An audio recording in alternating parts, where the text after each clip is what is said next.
The light filtering through the tall windows of the Grand Hyatt Tokyo caught in Keanu Reeves's dark hair as he sat quietly in the lobby, dressed in a simple black t-shirt and jeans that belied his status as one of Hollywood's most enduring stars. His worn leather messenger bag rested at his feet, looking as traveled and humble as the man himself.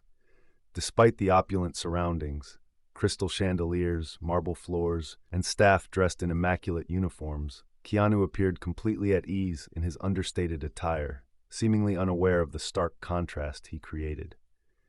Across the lobby, a woman in an expensive designer suit nudged her companion, whispering behind a manicured hand.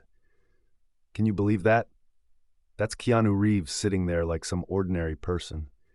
You'd think with his money, he'd at least dress the part." Her voice carried just far enough that several heads turned.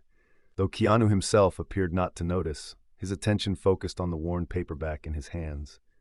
What no one noticed, not the judgmental woman, not the busy hotel staff, and not even Keanu himself, was the small figure partially hidden behind a large potted plant near the entrance.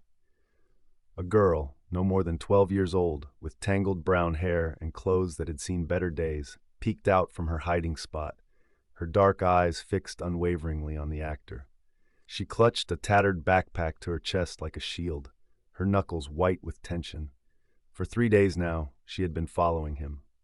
Always at a distance, always careful to remain unseen, slipping into hotel lobbies where she didn't belong, hiding in plain sight among crowds of tourists at filming locations across Tokyo. To the casual observer, she might have been just another starstruck fan trying to catch a glimpse of the famous actor. But there was something more desperate in her vigilance, something that went beyond mere celebrity worship. Maya Tanaka had spent most of her life in the Sunrise Children's Home in Tokyo's Setagaya ward. Half Japanese and half American, she had grown up knowing neither of her parents, existing in the liminal space between cultures, belonging fully to neither. At 12, she was already becoming what the staff called a difficult case. Too old to be easily adoptable, too independent to conform to the strict routines of institutional life, and too smart for her own good, as her caretakers often lamented. 3 nights ago, she had slipped out of the children's home after lights out, carrying only her backpack with a change of clothes, a water bottle, a small amount of money saved from odd jobs, and the most precious thing she owned, a tattered photograph of a woman with kind eyes who Maya believed was her mother. The connection to Keanu Reeves had begun with a rumor, a whispered conversation she'd overheard between two volunteers at the children's home. "Did you see that interview with Keanu Reeves? The one where he talked about his time in Tokyo back in the 90s? "No. What about it?" "He mentioned dating a Japanese-American artist while filming there. Said it was one of the most meaningful relationships of his life, but they lost touch after he went back to the States." Maya had frozen in place, her heart pounding. Her mother had been an artist, that much she knew from the sparse information in her file. American father, Japanese mother, born in Tokyo in 2013. Mother, Hana Tanaka, artist. Father, unknown, both parents deceased. But what if her file was wrong? What if her mother wasn't dead? What if her father wasn't unknown? The timing was right. The profession was right. And now Keanu Reeves was in Tokyo filming a new movie, and Maya had convinced herself that this was no coincidence, but destiny. She had to meet him. She had to show him the photograph. She had to know the truth. As Keanu rose from his seat in the hotel lobby, tucking his book into his bag, Maya slipped further behind the plant, heart racing. He walked toward the elevator, nodding politely to the staff who greeted him. Maya waited until he entered the elevator, then darted across the lobby, ignoring the suspicious glance from the concierge, and watched the floor indicator. The elevator stopped on the 27th floor. Maya made her decision. She would find a way up there. She had to know if Keanu Reeves was her father. She had to know if she wasn't alone in the world after all. Part 2. The Encounter. The corridors of the 27th floor were hushed, the thick carpet absorbing Maya's footsteps as she crept along, trying to appear as if she belonged there. She had managed to slip into a service elevator when a housekeeper wheeled in a cart and had gotten off at the 27th floor without raising suspicion. Now, however, she realized the flaw in her plan. She had no idea which room was Keanu's, and the long hallway stretched in both directions, with identical doors as far as she could see. Maya pressed herself against the wall as a door opened farther down the corridor. Her breath caught as Keanu himself emerged, accompanied by a tall man in a suit who she guessed was some kind of assistant or manager. They were walking in her direction. "I'm heading down to meet the crew for dinner," Keanu was saying. "I should be back around 10. "I'll make sure everything's set for tomorrow's early call," the other man replied. "Car will be here at 5 a.m. Maya panicked. They would see her. There was nowhere to hide in the bare hallway. Fear warred with the desperate need that had driven her here, and in that moment of conflict, her body chose flight. She turned to run toward the stairwell at the end of the corridor. "Hey!" It was Keanu's voice, gentle but startled. "Wait a second." Maya froze, back still turned to him, her small body rigid with tension. "Are you lost?" he asked, his footsteps soft on the carpet as he approached. "This floor is just hotel rooms. Are you looking for your parents?" The irony of his question sent a jagged pain through Maya's chest. Slowly, she turned around, forcing herself to look up at the man she had convinced herself might be her father. Keanu's expression shifted from mild concern to something more complex as he took in Maya's appearance.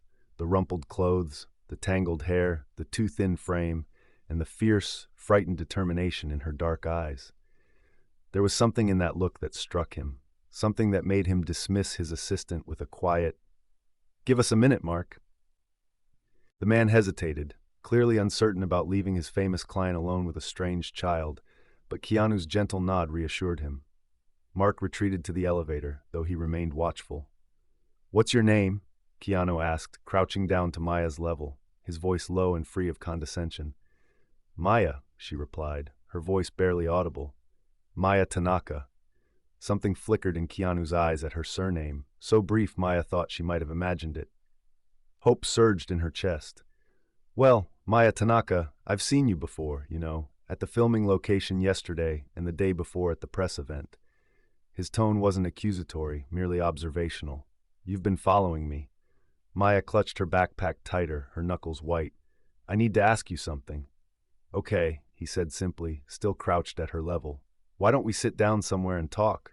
Are you hungry?" The kindness in his voice almost undid her. Maya hadn't eaten properly since leaving the children's home, subsisting on convenience store onigiri and whatever she could afford with her meager funds. She nodded reluctantly. "Come on, then," Keanu said, standing and gesturing toward the elevator. "We'll go down to the restaurant and get you something to eat while we talk." Maya hesitated. "Won't people bother you there? Because you're famous?" A small smile touched his lips. "There's a private dining room. No one will bother us." He paused, studying her face. "But Maya, after we talk, I need to know where your parents are. Someone must be worried about you." The pain came back, sharper this time. "No one's worried," she said flatly. "I'm from Sunrise Children's Home. No one notices when I'm gone." The shadow that passed over Keanu's face was unmistakable this time, a flash of sorrow so genuine that Maya felt her carefully constructed fantasy begin to waver. If he was her father, wouldn't he already know she was an orphan? Wouldn't he recognize her? But she had come too far to turn back now. She followed him into the elevator, holding her breath as it descended, carrying her toward the moment of truth she had both longed for and dreaded. Part 3. The Truth. The private dining room was small but elegant, with a view of Tokyo's nighttime skyline that would normally have captivated Maya. Tonight, however, she could focus only on the man sitting across from her at the small table, his kind eyes watching her with gentle concern as she devoured the meal he had ordered for her. Keanu had requested a simple spread of foods, rice, miso soup, grilled salmon, and vegetables, and had smiled at the intensity with which Maya attacked the food. He waited patiently while she ate, not rushing her or pressing her with questions until she had satisfied her immediate hunger. "Better?" he asked when she finally slowed down. Maya nodded, suddenly shy now that the moment had arrived. How did one ask a perfect stranger if he was their father? The courage that had carried her this far seemed to desert her. Keanu sensed her uncertainty. "Maya," he said gently, "why don't you tell me why you've been following me? What did you want to ask me?" She took a deep breath, reached into her backpack, and pulled out the photograph. With trembling hands, she placed it on the table between them. Do you know who this is? Keanu picked up the photograph, and Maya watched his face with breath-catching intensity, searching for a sign, recognition, shock, emotion, anything that would confirm her hopes. The photograph showed a beautiful young woman with features that echoed Maya's own. The same dark eyes, the same curve to the mouth. She was sitting at an easel, paintbrush in hand, smiling at whoever was taking the picture. Something did change in Keanu's expression as he studied the photograph. A softening around the eyes, a slight parting of the lips, but it wasn't the shocked recognition Maya had been hoping for. It was something more like wistful memory. "This is your mother?" he asked quietly. Maya nodded, her heart pounding. "Her name was Hana Tanaka. She was an artist. She died when I was a baby." The words came out in a rush. "I heard that you knew a Japanese-American artist when you were in Tokyo, that it was important to you, and I thought maybe—" Understanding dawned in Keanu's eyes, followed quickly by a profound gentleness that made Maya's throat tighten. "You thought I might be your father," he finished for her, his voice free of judgment or mockery. The tears Maya had been holding back for days finally spilled over. She nodded wordlessly, already reading the truth in his compassionate gaze. Keanu placed the photograph gently back on the table, sliding it toward Maya with a respect that acknowledged its preciousness to her. "I did know a Japanese-American artist when I was younger," he said quietly. "Her name was Mei Nakamura. She was very special to me. But I don't think I ever met your mother, Hana." He paused, studying the photograph again. "Though I can see why you're her daughter. You have her eyes." The crushing weight of disappointment was almost physical, pressing down on Maya's shoulders, squeezing her lungs until she could barely breathe. She had been so certain, had built such elaborate hopes on the flimsiest of foundations, and now they were collapsing around her. She was exactly who she had always been, a nobody, a child with no parents, no real home, no place in the world. "I'm sorry," she whispered, reaching for the photograph with shaking hands. "I shouldn't have bothered you. I'll go now." "Maya, wait," Keanu said, his voice stopping her as she began to rise from her chair. "I understand why you came looking for me, and while I'm not who you hoped I would be, I think we should make sure you get back to the children's home safely." The kindness in his voice only made the pain sharper. Maya's chin lifted defiantly. "I'm not going back there." "Where will you go instead?" The question hung in the air between them, unanswerable. Maya had no plan beyond finding Keanu. She had never thought past the moment of confirmation, had never considered what would happen if she was wrong. "Look," Keanu said, shifting slightly in his chair, "it's late, and we both have a lot to think about. Why don't we do this? You can stay in a room here at the hotel tonight, get some proper rest, and tomorrow we can figure out what happens next. Together." Maya stared at him, bewildered by the offer. "Why would you help me? I'm nobody to you." Something flashed in Keanu's eyes, not pity, but a recognition so profound it made Maya catch her breath. "You're not nobody, Maya. You're a person who's been very brave and resourceful, and sometimes people just need a little help at the right moment." He reached into his pocket and pulled out his room key card. "This is a suite with 2 bedrooms. You can have the second bedroom tonight, get cleaned up, and we'll talk more in the morning. What do you say?" Maya looked at the key card, then back at Keanu's face. The rational part of her knew she should be suspicious of such an offer from a stranger, even a famous one. But something deeper, an instinct about people that she had developed in her years at the children's home, told her that his kindness was genuine. "Okay," she said finally, her voice small. "Just for tonight." Keanu nodded, a gentle smile touching his lips. "Just for tonight," he agreed. "And Maya, I really am sorry I'm not who you were looking for." The simple sincerity of his words broke something open inside her, a dam of emotion she had been holding back for far too long. As the tears came in earnest, Keanu did something that surprised her even more than his offer of help. He moved around the table and, with a respect that still gave her space, put a comforting hand on her shoulder. "It's going to be okay," he said quietly. "Not right away, maybe, but eventually. I promise you that. And despite everything, despite the collapse of her hopes and the uncertainty of her future, Maya found herself believing him."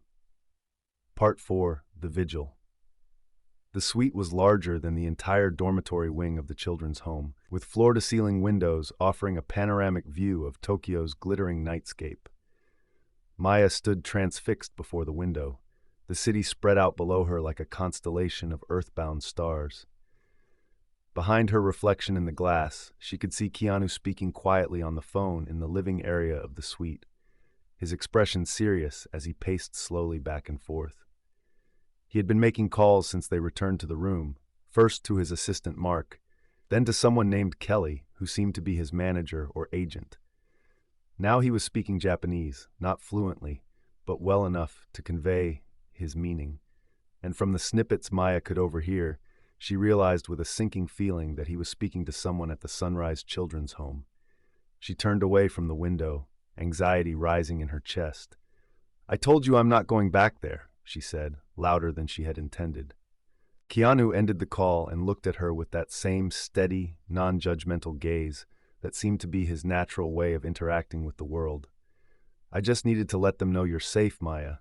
They filed a missing person report with the police. People have been looking for you." Maya snorted, a sound of pure disbelief. "They only care because they're legally responsible for me. If I disappeared for real, they'd probably be relieved. One less problem child to deal with." Something in Keanu's expression shifted, not to pity, which Maya would have hated, but to a deeper understanding that made her feel suddenly exposed, as if he could see right through the armor of defiance she had built around herself. "Come sit down," he said, gesturing to the couch. "I want to tell you something." Reluctantly, Maya perched on the edge of the couch, ready to flee if he said anything about sending her back immediately. Keanu sat in an armchair opposite her, leaning forward with his forearms on his knees, hands clasped loosely between them. "When I was about your age," he began, "my life was complicated. My parents had divorced when I was very young, and my mother and I moved around a lot. Hawaii, Australia, New York, Toronto. I never felt like I really belonged anywhere." Maya's eyes widened slightly. This wasn't what she had expected him to say. "I know it's not the same as your situation," Keanu continued. "I had my mother, and she loved me very much. But I understand something about feeling untethered, about searching for connections." He paused, his gaze direct but gentle. "That's what you were doing when you came looking for me, wasn't it? Searching for a connection." Maya looked down at her hands, unable to hold his gaze. "I just wanted to know where I came from," she said quietly. "Who I am." "I understand that," Keanu replied, "and I think we might be able to help you find some answers, even if they're not the ones you were hoping for." Maya looked up sharply. "What do you mean?" "The woman at the children's home, Morita-san, she told me that there is actually more information about your background in their files. Information they don't usually share with the children until they're older." Hope and fear warred in Maya's chest. "What kind of information?" "I don't know all the details yet," Keanu said carefully. "But she mentioned that they have letters from your mother, letters she wrote to you before she died." The world seemed to tilt on its axis. Maya gripped the edge of the couch to steady herself. "Letters? To me? Why wouldn't they give those to me?"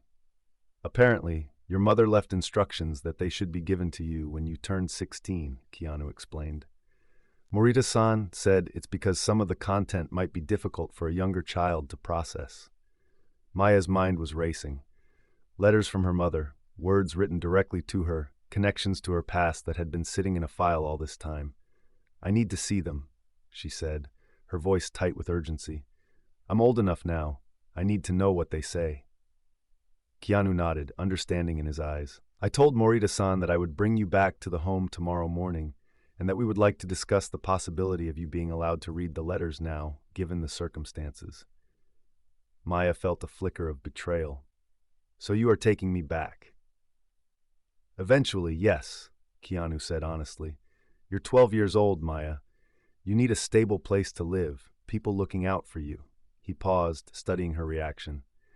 "But it doesn't have to be tomorrow, and it doesn't have to be sunrise if that's not the right place for you." Maya frowned, confusion replacing her initial defensiveness. "What are you talking about?" Keanu leaned back slightly in his chair, his expression thoughtful. I've been making some calls. There's a program here in Tokyo called Bridge House. It's a transitional home for older children who need something different from the traditional orphanage environment.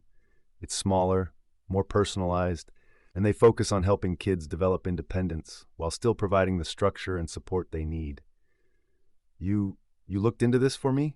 Just now? Maya couldn't keep the astonishment from her voice. A small, almost rueful smile touched Keanu's lips. I know some people who know some people, and when something matters, you'd be surprised how quickly things can happen. Why does this matter to you? Maya asked, the question that had been burning in her mind since he had first offered her help in the hotel corridor. I'm nobody to you. I tricked you by following you around. I tried to convince you that you were my father. Why would you help me? Keanu was quiet for a moment, his gaze drifting to the city lights beyond the window. When he looked back at Maya, there was a depth of emotion in his eyes that made her throat tighten. I've experienced loss in my life, he said simply. I know what it feels like to search for meaning, for connections, and sometimes the kindness of strangers can make all the difference. There was something in his tone, in the quiet dignity with which he spoke of loss without dwelling on details, that told Maya he was sharing something profoundly personal without making it about himself. It was perhaps the most genuine interaction she had ever had with an adult. So what happens now? She asked, her voice small but steadier than before. Now you get some rest, Keanu said, rising from his chair. The second bedroom is through that door. There's a bathroom with everything you should need. Tomorrow, we'll go to Sunrise together, talk to Morita-san about the letters, and discuss the possibility of Bridge House if that's something you're interested in exploring. Maya stood as well, suddenly aware of how exhausted she was. The emotional roller coaster of the past few days, coupled with the physical strain of following Keanu around Tokyo while barely eating or sleeping, had taken its toll. Okay, she said, then added awkwardly, thank you. Keanu nodded, that gentle half-smile touching his lips again. Get some sleep, Maya. Things will look different in the morning. As she turned toward the bedroom door, Maya paused. Can I ask you one more thing? Of course. The photograph of my mother, did you really not recognize her at all? Not even a little bit? Keanu's expression softened with compassion. I wish I could tell you otherwise, but no, I didn't recognize her. I'm sorry, Maya. She nodded, accepting the truth she had already known in her heart. Good night, then. Good night, Maya. As she closed the bedroom door behind her, Maya leaned against it, overwhelmed by the events of the day. She wasn't any closer to knowing who her father was, but for the first time, she felt a connection to her mother that went beyond the tattered photograph. There were letters waiting for her, words her mother had written specifically for her, thoughts and feelings, and maybe even answers to the questions that had haunted Maya for as long as she could remember. And beyond that, there was the unexpected kindness of a stranger who had every reason to dismiss her as a nuisance, but had instead seen her, really seen her, and responded with a compassion that made her feel for the first time in years that she mattered, that her story mattered. As Maya crawled into the luxurious hotel bed, cleaner and more comfortable than she had been in days, she thought about connections, the ones we're born with, the ones we lose, and the unexpected ones that can form in the most unlikely circumstances.